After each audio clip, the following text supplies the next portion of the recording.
জুলাইয়ের অগ্রসেনা হাসনাত আবদুল্লাহ ভাই বনলতা সিনেমা নিয়ে যে আবেগঘন স্ট্যাটাস দিয়েছে, এটা আসলে যারা প্রকৃত ইসলামকে ধারণ করে, যারা প্রকৃত ঈমানদার, কিছুতেই এটা মেনে নিতে পারে না। এদেশে সিনেমা প্রদর্শনী চালু হোক কিংবা বন্ধ হোক, আজকে আমি সেটা নিয়ে আলোচনা করব না। এই যে সিনেমার মধ্যে গান, বাদ্য, মিউজিক, ফ্রি মিক্সিং, এগুলোকে হালাল করে দেওয়া হচ্ছে সিনেমার মাধ্যমে, অথচ ইসলাম বলে গান, বাদ্য, ফ্রি মিক্সিং, মিউজিক এটা সম্পূর্ণ হারাম। আল্লাহ রব্বুল আলামিনের বিধান। আমি যদি প্রকৃত মুসলিম হয়ে থাকি, তাহলে একজন মানুষ অন্যায় করতে পারে গোপনে, সেটা আমি দেখছি না, কিন্তু প্রকাশ্যে ইসলাম বিরোধী যে সমস্ত কর্মকাণ্ড ঘটছে, আমি সেটার পক্ষে দাঁড়িয়ে গেলাম, তাহলে আমি তো প্রকৃত মুসলিম হতে পারলাম না। যারা প্রকৃত জ্ঞানী, যারা প্রকৃত মুসলিম, তাদের চোখে কিন্তু আমার এই ধর্মহীনতা, আমার এই সেকুলারিজম সহজেই ধরা পড়বে। এজন্য হাসনাত আবদুল্লাহ ভাই জুলাইয়ের অগ্রনায়ক হতে পারে, কিন্তু দিন শেষে আপনার আসল যে চেহারা, এটা কিন্তু জাতির সামনে প্রকাশ পেয়ে যাচ্ছে। আপনি একজন দেশপ্রেমিক হতে পারেন, কিন্তু ইসলাম প্রেমিক কিছুতেই হতে পারেন না।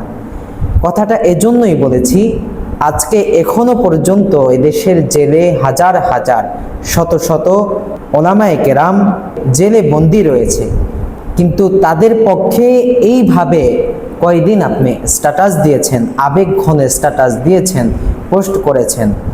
তো যারা প্রকৃত ইসলামকে লালন করে, ধারণ করে, তাদের জন্য কিন্তু আপনারা মায়া কান্না দেখাননি।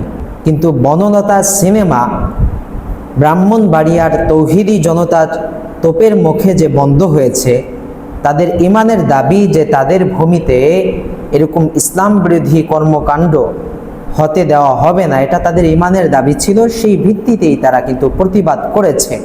কিন্তু হাসনাত আবদুল্লাহ ভাই, রুমিন ফারহানা আপা, আপনারা যেই আবেগঘন রিভিউ দিলেন, আপনারা যেই আবেগঘন পোস্ট দিলেন এবং যেই বক্তব্য দিলেন, এটার মাধ্যমে প্রমাণিত হলো যে আপনারা আল্লাহর বিধানের চেয়ে মানুষের আবেগ, সমাজ কি চাচ্ছে, মানুষ কি চাচ্ছে, কিন্তু সেটা ইসলাম বিরোধী নাকি ইসলাম সমর্থিত সেটা দেখছেন না। মানুষের ইচ্ছা আকাঙ্ক্ষাকে পূরণ করার জন্য এভাবে প্রকাশ্যে বনলতা সিনেমার পক্ষে যে দাঁড়িয়েছেন, এটা কতটুকু যৌক্তিক হয়েছে সেটা ইসলামের আলোকে একটু জাস্টিফাই করবেন, একটু রিসার্চ করবেন, তাহলে আশা করি নিজেদের অজ্ঞতা আপনাদের কাছে প্রকাশ পাবে। আমার বিশ্বাস, আমার রব্বুল আলামিন আমাদের জীবনের চলার পথে যতগুলো ধাপ রয়েছে, জীবনে চলার ক্ষেত্রে যতগুলো প্রয়োজন রয়েছে, সবগুলোর বৈধ সাজেশন দিয়ে দিয়েছেন, বৈধ দিক আদর্শ বাতলে দিয়েছেন। এর বাইরে আমি মনে করি সিনেমা থেকে কোনো কিছু শিখতে হবে বা জানতে হবে বা সেই অনুযায়ী আমল করতে হবে, এটার প্রয়োজনীয়তা নেই। এখন সেখানে যদি ইসলাম বিরোধী কোনো অপশন থাকে, আমি যদি সেই অপশন দেখা সত্ত্বেও সেটাকে বৈধতা দেই, উল্টো তার পক্ষে প্রতিবাদ করি, তাহলে আমার ভিতরে কতটুকু ঈমান আছে সেই প্রশ্ন কিন্তু আমি নিজেকেই করতে পারি।